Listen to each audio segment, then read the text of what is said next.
Some people are always studying the roots. Others are picking the fruit. I mean, it depends on what end of it you want in on. Asking is the beginning of receiving, so start the process. Here's number 2. Receiving is not the problem. Receiving is automatic. Now, if that's true, receiving is not the problem, what's the problem? Failure to ask might be one of your major problems. I don't know. Check it out. The guy says, oh, now I see it. I got up last year and hit it every day, but there's not a scrap of paper with my goals. Good worker. Poor asker. So you got to change that. Here's number 3. Receiving is like the ocean. There's plenty. Especially in California. It's like an ocean here.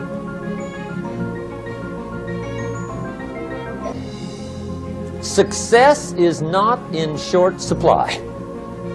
It isn't rationed, and you stepped up to the window and it was all gone. No, no, no. It's like an ocean here.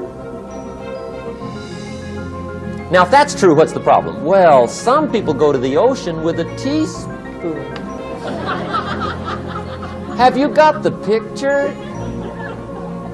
See, what you want to do in view of the size of the ocean is trade your teaspoon for at least a bucket. And you'll look better down at the ocean. Kids won't make fun of you, right? Okay. Now, there's 2 ways to ask, and we'll wrap up goal setting. 2 ways. Here's number 1. Ask with intelligence. It didn't say ask intelligently, but I'm sure it meant that. Don't mumble. You don't get anything by mumbling. Be clear. Be specific. Intelligent asking means how wide, how high, how soon, when, what size, what color, how much. Define what you want and describe what you want. That's powerful. In the weekend seminar we teach, goals become like a magnet. They pull you that direction. And the better you describe them, the more they pull. So ask intelligently. Here's number 2. Ask with faith. That's the childish part of the equation. Believe you can get what you want like a child. Not an adult. Adults are too skeptical. So the formula really reads, make plans like an adult and believe in them like a child. And the most incredible things will happen. Just try it for 90 days. Just try it. You can always go back to the old ways. Just try it, just 90 days, 90 days. Now here's the last qualifying phrase on goal setting, as we promised to qualify everything. And it simply goes like this. Remember, you won't get everything you want. And we've already studied the reason for that. Simply, sometimes it hails on your crop and rains on your parade. It's that kind of planet. So you won't get everything you want, but if you will work this goal-setting formula, you can get plenty for wealth and happiness. Okay, that's goal setting. We use it around the world. We recommend it. Now, maybe it won't work as well for you as it has for me. I don't know. Maybe not. But what if it did? You got to try. Okay. Here's the last subject, the day that turns your life around. Let me just quickly give you a list of 4 emotions that can change your life in one day. Emotions are powerful. Sometimes it doesn't take much to alter your whole life direction.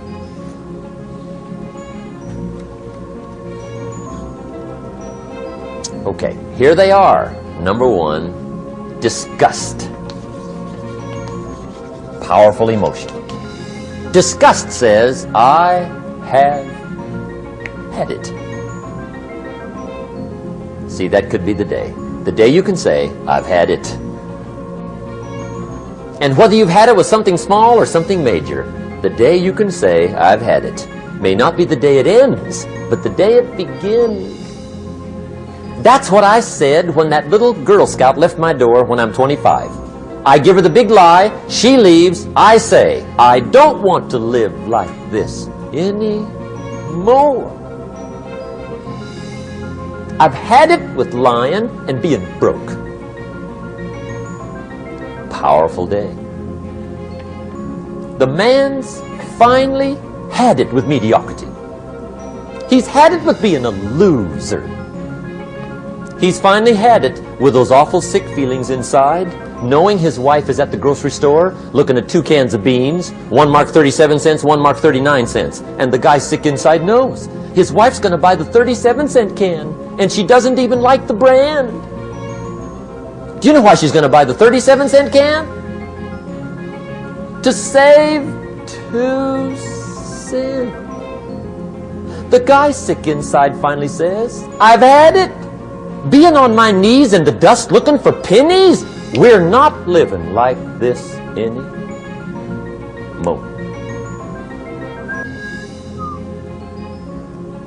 Could be the day that turns your life around. The day you can say, I've had it. He walks into his closet and rips everything in it to shreds and says, I've worn this embarrassing stuff for the last time. And not only will I never wear it again, no one else will ever wear it again. Commit an act that says, I've had it. Powerful. Here's the next one. Decision. And decision making is powerful. And it's emotional. That's those knots in the pit of your stomach, right? Waking up in the middle of the night in a cold sweat, trying to decide.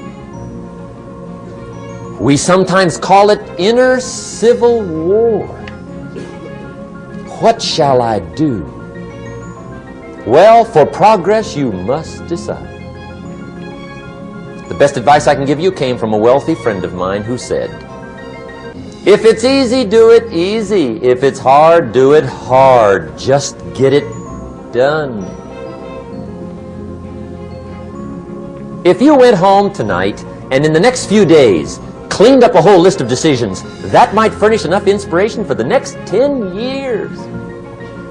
I found this out many times after you've decided. Getting on with it is easier than deciding. Sometimes decision is the toughest part.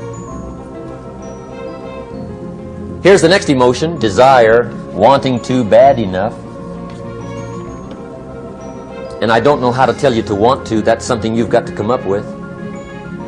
There's 2 things I know about desire. Number 1, it comes from inside, not outside. You don't send off for it. Number 2, I know desire can be triggered by something. Who knows what it might be? Sometimes desire waits and sleeps for something to happen. Maybe it's a book, maybe it's a song, maybe it's a sermon, maybe it's a lecture, a seminar, maybe it's the conversation of a friend, a happening, an event. Who knows? The best advice I can give you is what I give my staff. It goes like this: welcome every human experience. You never know which one is going to turn it all on. Even the bad experiences. Sometimes from the bitterest experience comes the greatest awakening. So let down the barriers, take down the walls. The same wall that keeps out disappointment keeps out happiness. Let life touch you. Don't let it kill you, but let it touch you. Here's the last one. This one's powerful. Resolve. Resolve says, I will. 2 of the most powerful words in the language. I will. Benjamin Disraeli once said, nothing can resist a human will that will stake even its existence on the extent of its purpose. Shortly put, I'll do it or die. See, that's powerful. That could be the day that turns your life around. The world has a strange way of stepping aside when somebody says, I'll do it or die. The man says, I will climb the mountain. They've told me it's too high, it's too far, it's too rocky, it's too difficult, it's never been done before, but it's my mountain, I will climb it. Pretty soon you'll see me waving from the top. Or dead on the side, because I ain't coming back.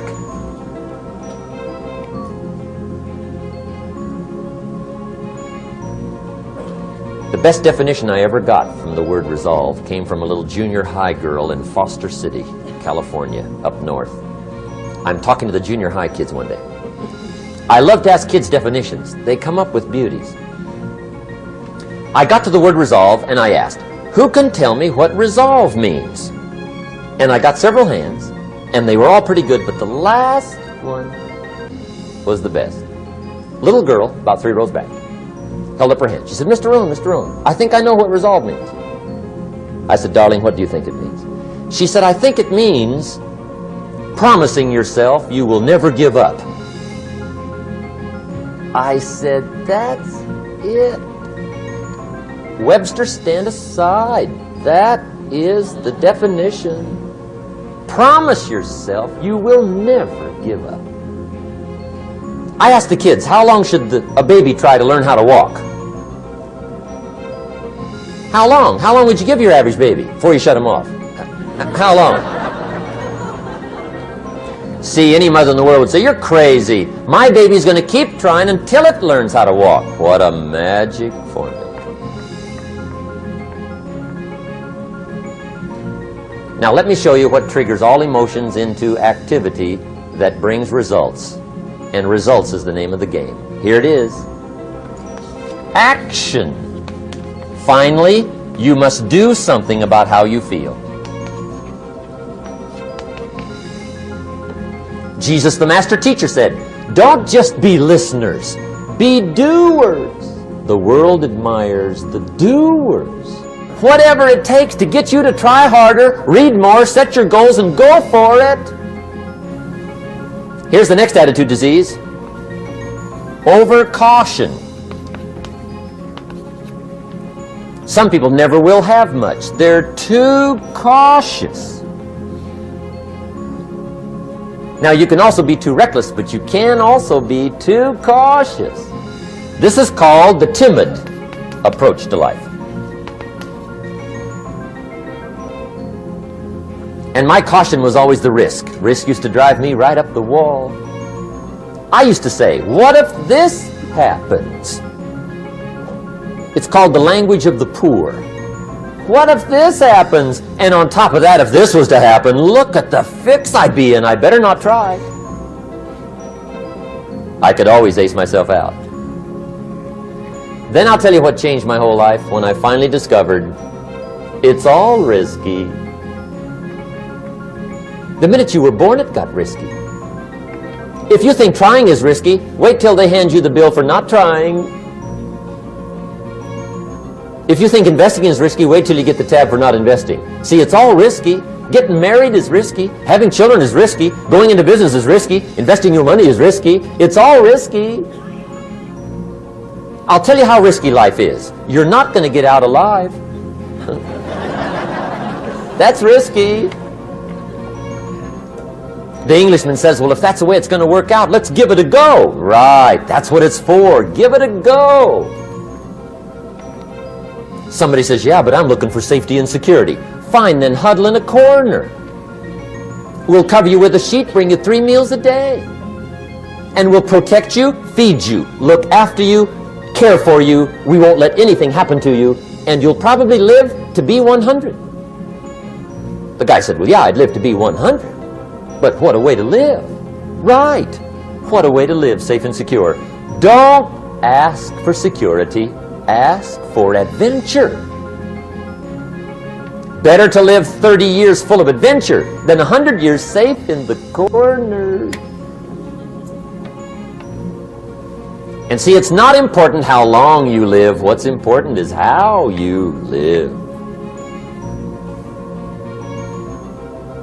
Here's the next attitude disease. We're almost through with this motley list. In fact, we're almost through. Hang on.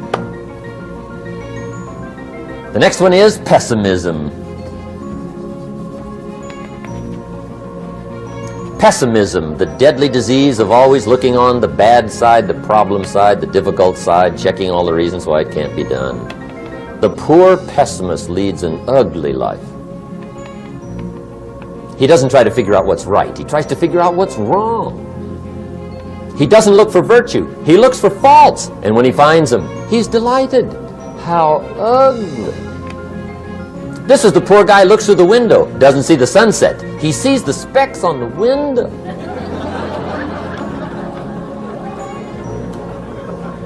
And this is the poor guy, right, who rushes up, takes such leave of his senses. This guy rushes up and he says, I've got 5 good reasons why it won't work. He's so dumb he doesn't know all he needs 1. He's got 5.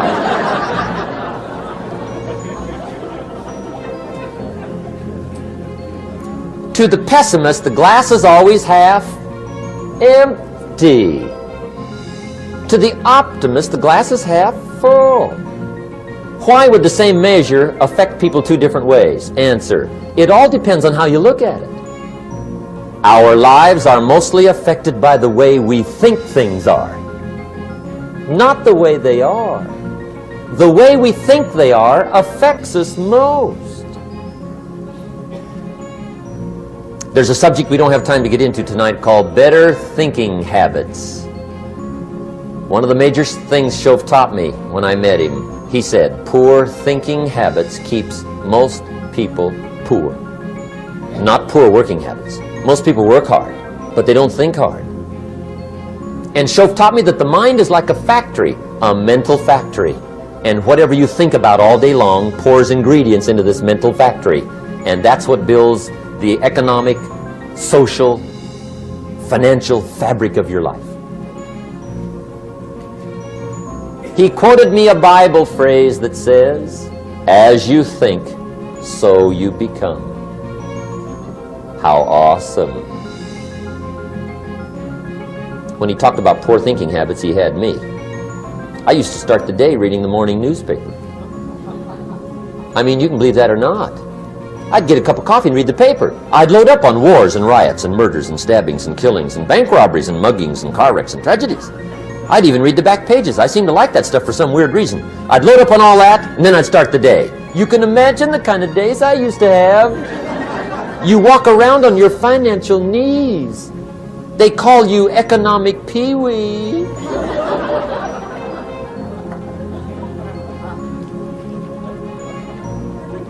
The guy says, I want to be a great leader.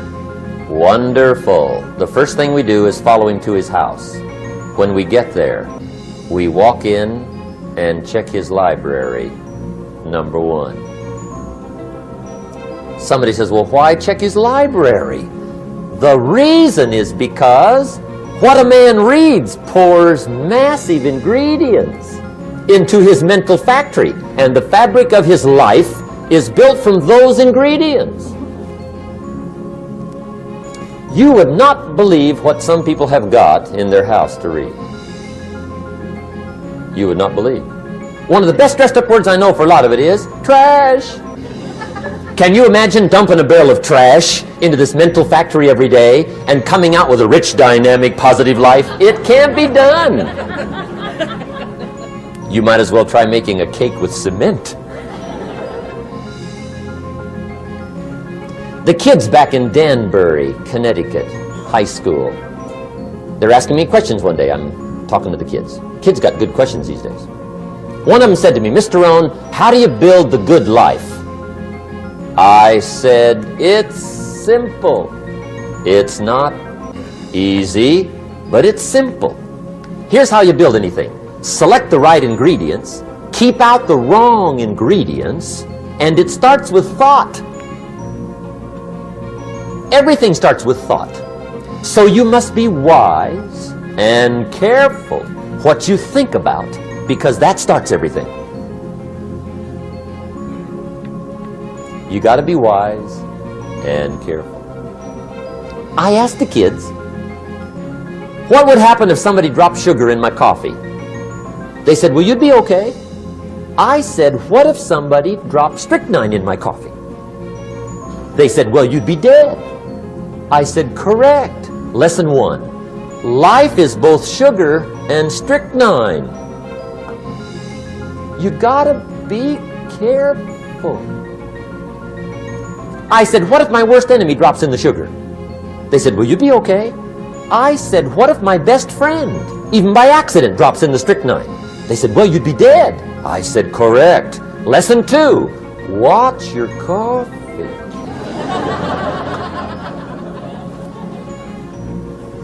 You got to be careful. See, it doesn't matter who hands you the bad stuff. It doesn't matter where you get the bad stuff. It'll still do its damage on your bank account, wherever you get it.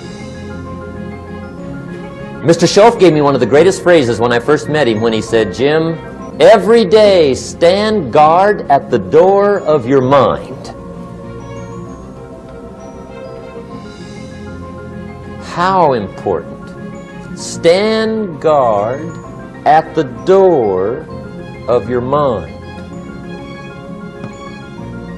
And you decide what goes into your mental factory. Don't let anybody just dump anything they want to in your mental factory, because you've got to live with the results. Okay, here's the last disease, and we're through with this list. In fact, we're almost through. Hang on. The last subject is very brief. The last disease, but this one is deadly. Engage in this one, indulge in it even slightly, and you might as well forget the future, because it's going to forget you. Complaining, crying, whining, griping, a Bible word called murmuring. See, that'll ace your future. Spend 5 minutes complaining and you have wasted 5. And you may have begun what's known as economic cancer of the bone. Surely they will soon haul you off into a financial desert and there let you choke on the dust of your own regret. I hope I said that well, so you won't forget. It's a deadly disease. If you don't think it's bad, ask the children of Israel of Old Testament fame. Typical of us all, their story just happened to get in the book. Story says, children of Israel were slaves. God performed a series of dazzling miracles and got them out. And now they're heading for the Promised Land. Remember the story? Heading for the Promised Land. Tragedy of the story, they never got there. Reason. From day one, they started to complain. They griped about the water. They griped about the weather. They whined and cried and griped about the food. They griped about the leadership. They whined and cried because it was too far, too cold, too hot, too difficult, too miserable. I mean, they whined and cried for years. Finally, God said, I've had it, trip canceled. Or something like that. The story says they died in the desert, never got to the Promised Land. Which I think means 2 things. Indulge in this long enough, you get your future canceled. And I guess it also means even God Himself can only take so much.